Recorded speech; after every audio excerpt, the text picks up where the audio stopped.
Whoa, strong words from Dr. Travis Taylor, this time targeting Kevin Day, who I really like. But Travis Taylor is setting the record straight about the Men in Black. This is fascinating. Get in here. This is Cosmic Road, where I discuss UFOs in the paranormal. Please hit like, please subscribe, and hit the bell to be notified of future videos. And as I'm going through this, please comment below and let me know what you think. Okay, this is again taken from an informal chat Travis had at the Phenomicon recently, and we have gotten some really good information from Travis out of these informal chats, and I'm so glad that he sat down to do them.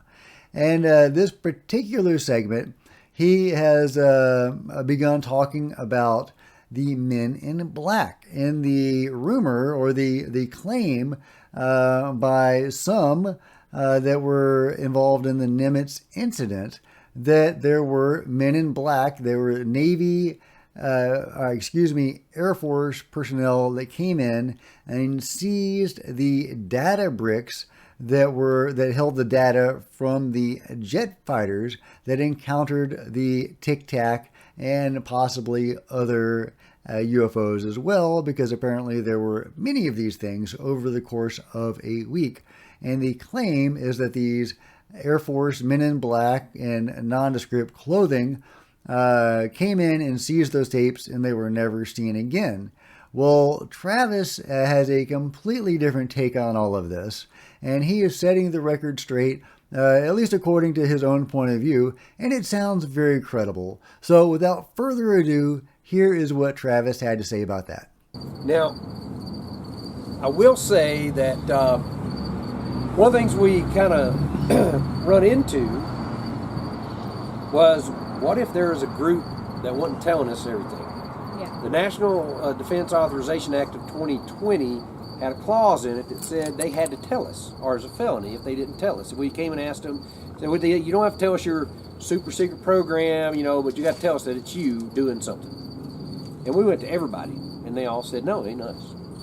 And we reported that to Congress. And then the really interesting thing, though, is we heard in some back channel conversations, some folks say, well, we would have told you if it was us or not. And wait a minute, but it'd be a felony. and I'm not going to talk about who those people are, because there's things happening about that. So there is no Men in Black conspiracy. Oh, and when the U.A.P.X guys say that they came and got the radar tapes off the ship of the Nimitz and all that, Jay called, they had two NCIS guys in the fleet, because there's always two NCIS guys when they do a thing. You know what Navy NCIS is? It's like a TV show about it. There's 50 of them, right? There's NCIS LA, NCIS, Hawaii, whatever. But it's basically it's like the FBI of the Navy. Well, and there's two officers. There's one always on duty when they do all these fleet things like this. So Jay had the authority. He called them and said, hey, go make sure that that there wasn't some Men in Black that did this. And it turned out the admiral of the fleet had these two NCIS guys who were wearing just jumpsuits, blue jumpsuits, which is what we wore off duty on the ship. They went around, and everything that took data of these, they gathered it up and took it to the admiral of the thing, put it in their main observation room, so that all their experts could come in there and look at it. And then nobody really did anything with it. They were told to ignore it from the Pentagon, so they just shoved it in a drawer. No Men in Black came and took the stuff. But every time Kevin Day tells the story, oh yeah, Men in Black came and took the took the data from it. No, Kevin, he wasn't even wearing black. He was wearing blue. We know for a fact. We've gone back and found the history. What happened to that? And we've never found a Men in Black. Me and Jay begged. We put out bait. We're like, come on, bring it on, Men in Black. We want to see who you are. If there is such a group, and there may be, I don't think they're within the government. I think they're within a private organization that is beyond FOIA, it's beyond the government reach, and they're probably multi-billion-dollar corporations or multi-billion-dollar folks who are pretty much untouchable, which we've seen in the last few years that the billionaires can pretty much do whatever the hell they want. Could it be a contractor of the government?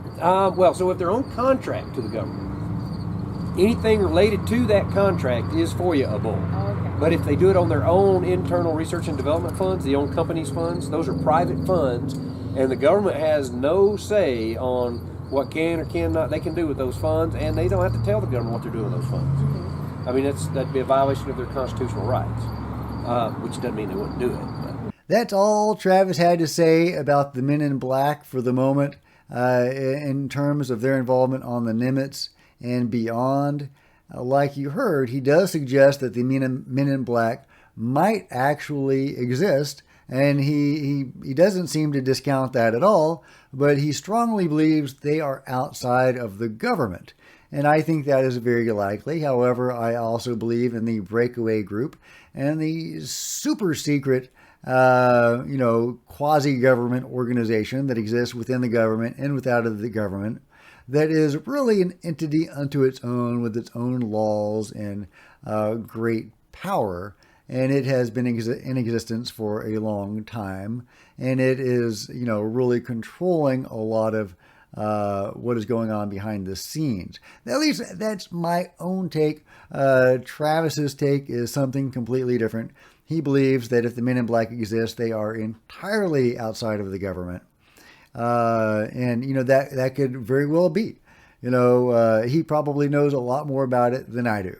Some might say that he's only towing the party line and he's just giving the standard establishment narrative regarding these topics, and that could be the case, but I don't get that from Travis. I think he is a truth teller, at least as far as he sees it. That doesn't mean he's right about everything, but I do believe he's being honest. So it looks like, from Travis's point of view, Kevin Day and others who were talking about the Men in Black seizing the data bricks were misconstruing some Navy personnel who were just simply transferring the data bricks to the Admiral. It doesn't mean Kevin Day and the others were lying. They were simply misinterpreting what was going on. Perhaps because it was a very unusual event and different protocols were being followed. This scenario seems very likely to me, and I'm reminded that Commander David Fravor really distanced himself from the others when it came to this particular incident and what they were claiming happened regarding the data bricks and the Men in Black. He says that never happened. Is Commander David Fravor being given some directive to say that? Or are the others being given a directive to spout misinformation? Who knows? Personally, I think they're all being honest. They are just simply misinterpreting or having different interpretations of events. At any rate, I'm really grateful for Travis for sitting down and outlining this version of events, which may very well be correct because it clears up some misapprehensions that I had, because I had believed, Kevin Day and others who were talking about the Men in Black going aboard and seizing these data bricks during the Nimitz encounter, the Tic Tac event. So I fully believe that, and I no longer do. I'm always happy to admit when I'm wrong, and I'm glad to get my own wrong thinking cleared up. However, if you have a different take on it, I would love to hear your thoughts in the comments below. So please chime in and let me know what you think. If you've enjoyed this video, please give it a big thumbs up. I would really appreciate it. That'd be super awesome. Please hit the subscribe button and the bell to be notified of future videos. Please follow me on Facebook and Twitter and help spread the message about what I'm doing on this channel, what we're doing on this channel. Please share the videos that I post on Facebook and Twitter. That'd be really cool. There's also a PayPal button below if you wanted to support the channel. Until next time, Cosmic Road out.